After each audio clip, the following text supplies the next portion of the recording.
साथियों नमस्कार। महाराष्ट्र चुनाव को लेकर के सेठों ने अपने सेफ के दरवाजे खोल दिए हैं। इसका अंदाजा तो हम सबको है, मुझे भी है, आप सबको होगा। लेकिन बेशर्मी इस हद तक बढ़ जाएगी कि खुलेआम वोटरों का वोट खरीदने के लिए नोट की गड्डियां बांटी जाएगी। इसका अंदाजा किसी को भी नहीं था। आज जो महाराष्ट्र में हुआ, मुंबई में हुआ, उसे देख करके आंखें चौंधिया जाती है। जो आदमी, जो व्यक्ति नोटों के साथ पकड़ा गया, जिसके खिलाफ एफआईआर हुई है, वह मामूली व्यक्ति नहीं है। वह भारतीय जनता पार्टी का महासचिव है। वह भाजपा, जिसे विश्व की सबसे बड़ी पार्टी होने का दावा बार बार भारतीय जनता पार्टी के नेता करते हैं, जिसमें शुचिता और नैतिकता की बात तमाम भाजपा समर्थक करते हैं, उस भारतीय जनता पार्टी के का नेता है विनोद तावड़े।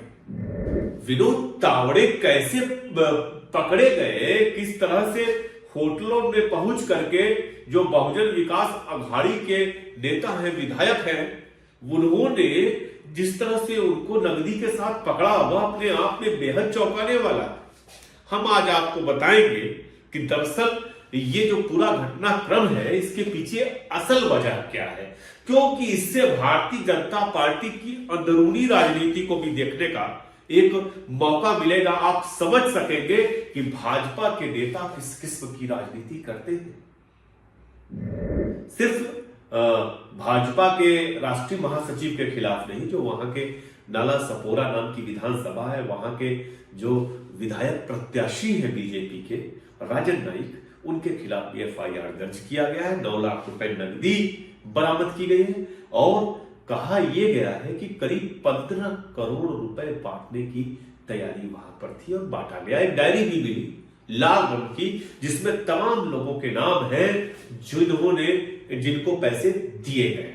दरअसल हुआ क्या कि मुंबई के पास एक उपनगर है विरार, वहां के एक होटल में विनोद तावड़े जी ठहरे हुए थे, राजन नाईक भी थे, और तब तक बहुजन विकास अघाड़ी के तमाम नेता वहां पहुंच गए। हितेंद्र ठाकुर पहुंच गए, क्षितिज ठाकुर खड़े हो गए वहां पे जाके, जो नाला सपोरा के खुद उम्मीदवार हैं बहुजन विकास अघाड़ी से।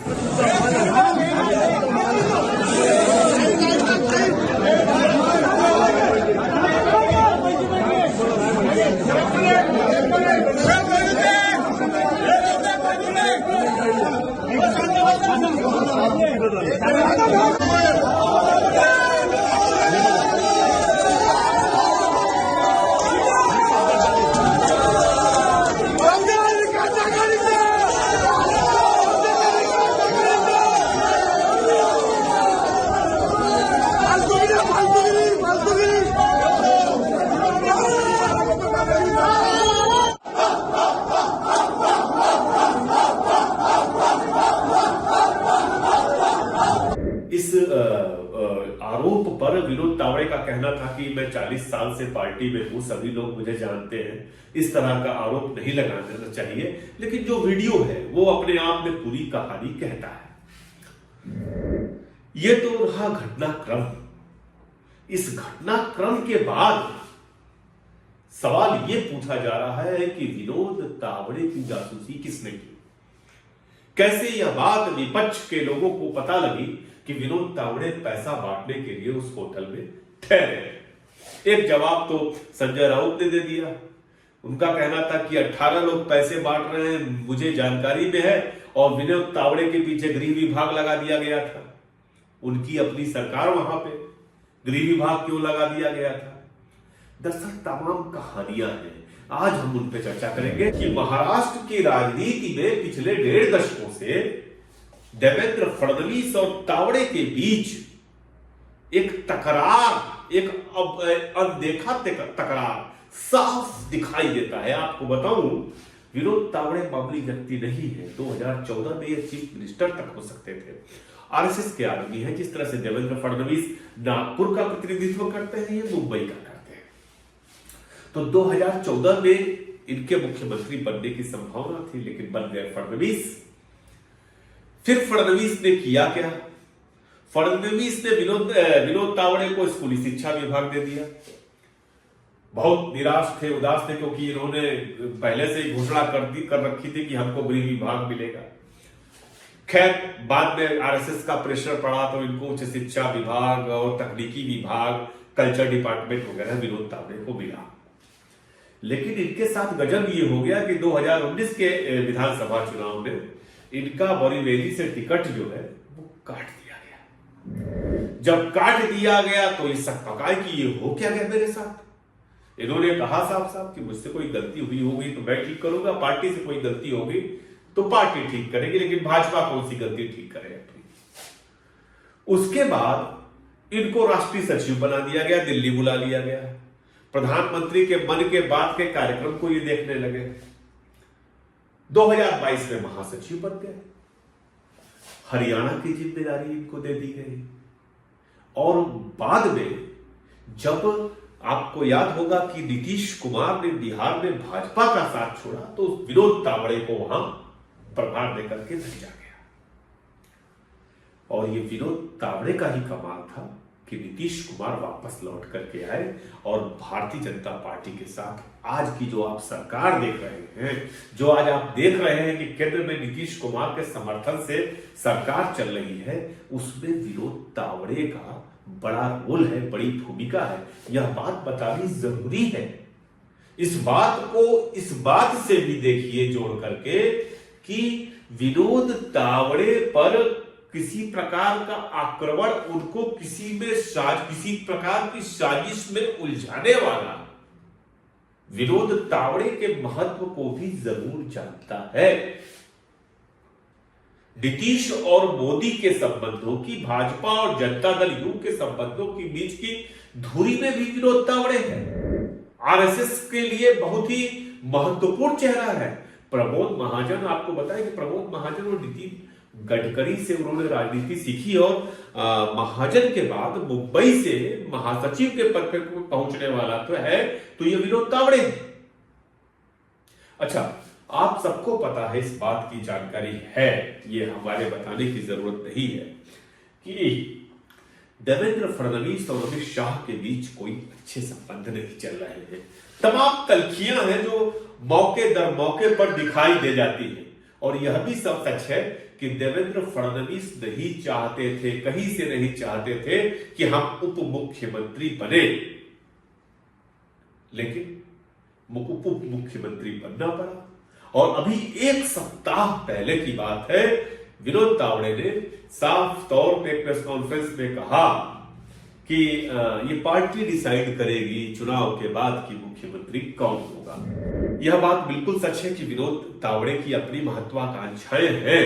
हालांकि वो प्रेस के सामने कहते हैं कि मुझे 2025 का बिहार का चुनाव लड़ाना है, लेकिन देवेंद्र फडणवीस इस खतरे को समझते हैं। यह भी सच है कि फडणवीस को अगर कोई खतरा है उनकी कुर्सी को लेकर के तो विनोद तावड़े की वजह से है। तो वैसे में विनोद तावड़े का उलझना 9 लाख रुपए के साथ अपने आप पे बहुत चौंकाता है और यह बताता है कि पार्टी के भीतर की जो राजनीति है भाजपा में, वह किस हद तक खतरनाक स्तर पर पहुंच चुकी है। देवेंद्र फडणवीस और अमित शाह के बीच जैसे रिलेशन चल रहे हैं, वैसे में अमित शाह देवेंद्र फडणवीस की जगह विनोद तावड़े का नाम आगे बढ़ा सकते थे। इस बात की पूरी संभावना थी कि चुनाव के बाद विनोद तावड़े का नाम, अगर महायुति की सरकार बनती है यहां पे, तो विनोद तावड़े का नाम आगे रखा जाएगा। यह अमित शाह ने लगभग तय कर लिया था, इसके पहले यह घटना घट गई। विनोद तावड़े का कद महाराष्ट्र के बाहर भी बढ़ाने का लगातार प्रयास किया गया। निश्चित तौर पे अमित शाह ने किया। आपको बताएं कि राज ठाकरे के बड़े अच्छे मित्र हैं विनोद तावड़े, और जब राज ठाकरे के साथ अमित शाह से मिले थे तो इसकी बड़ी चर्चा हुई थी। आपको एक बता दें कि जो तावड़े का पूरा कार्यकाल रहा है राजनीतिक, जो उनका पूरा जमीन है, उसमें तमाम आरोप हैं। जैसे कि एक आरोप इन पे लगता है कि कक्षा 12 पास है लेकिन इंजीनियरिंग की फर्जी डिग्री दिखा दी, और ये घटना सही भी है। मैंने इसको पता लगाने की कोशिश की। ये पुणे की एक ज्ञानेश्वर यूनिवर्सिटी है जिसको मान्यता भी नहीं दी थी। उसको वहां से सन 84 में कहते हैं कि हमने इंजीनियरिंग की डिग्री ले ली, बाद में पता लगा कि कोई सर्टिफिकेट इंटर्नशिप टाइप का कुछ था। है मुल्क में कक्षा 12 पास। जब स्कूली शिक्षा मंत्री थे 191 करोड़ के घोटाले का आरोप लगा। उतना ही नहीं, जब मोदी बन गए प्राइम मिनिस्टर तो उन्होंने मंत्रियों के लिए एक गाइडलाइन जारी की कि लाभ का कोई पद नहीं लेंगे, लेकिन ये मंत्री होने के साथ साथ 5-5 जगहों पे डायरेक्टर थे, निदेशक थे, उसका पैसा भी लेते थे। तो तमाम तरह के आरोप तावड़े पे लगता रहे। महाराष्ट्र में देवेंद्र फडणवीस कभी नहीं चाहेंगे कि उनका कोई प्रतिद्वंदी खड़ा हो। एकनाथ शिंदे के साथ कैसे रिलेशन रहे हैं फडणवीस के, ये आप सबके सामने है। और एक बात सच है कि उप मुख्यमंत्री के पद से देवेंद्र फडणवीस कभी खुश नहीं थे। और विनोद तावड़े के तौर पर किसी की उम्मीदवारी को, और विनोद तावड़े के तौर पर किसी भी किस्म की उम्मीदवारी को वो कतई बर्दाश्त नहीं करने जा रहे। अब जबकि यह घटना घट गई है, एफआईआर हो गई है, विनोद तावड़े तमाम दावे कर रहे हैं कि इलेक्शन कमीशन जांच कर ले, 40 साल का कैरियर। देखिए, इन सब बातों से फर्क अब नहीं पड़ता। जो तस्वीरें कह रही है, जो वीडियोस कह रहे हैं, जो दिखाई दे रहा है आपके सामने, जब इलेक्शन कमीशन जो करना है करेगा, जांच करेगा, नहीं करेगा, लेकिन आपके सामने साफ नजर आ रहा है। इस बात से इनकार नहीं किया जा सकता कि विनोद तावड़े अपनी ही पार्टी के किसी साजिश में उलझ करके रह गए और उनका ये हाल हो। भारतीय जनता पार्टी के भीतर की जो अंदरूनी राजनीति है, ये महाराष्ट्र चुनाव में खुल करके नजर आई। बिल्कुल जिस तरह से महायुति के तमाम घटक दल एक दूसरे से दूर जा रहे थे, छटक जा रहे थे, उसी तरह से भाजपा के तमाम नेताओं ने एक दूसरे के खिलाफ अंदरूनी जम करके मोर्चा खोला। वो दिखाई नहीं दिया, लेकिन इस तरह की मोर्चेबंदी खूब हुई है, जिसका पटाक्षेप आज हुआ है ये विनोद तावड़े के रूप में। अब देखना है कि केंद्रीय चुनाव आयोग इस मामले में क्या कार्रवाई करता है, कि सिर्फ विनोद तावड़े के खिलाफ एफआईआर करके बात खत्म हो जाती है, या फिर भारतीय जनता पार्टी को किसी किस्म की नोटिस दी जाती है, क्यों, या फिर भारतीय जनता पार्टी को किसी किस्म की नोटिस दी जाती है, क्योंकि ये मामला जो है बेहद गंभीर है। फिर मिलते हैं, फिर बात हुई। नमस्कार।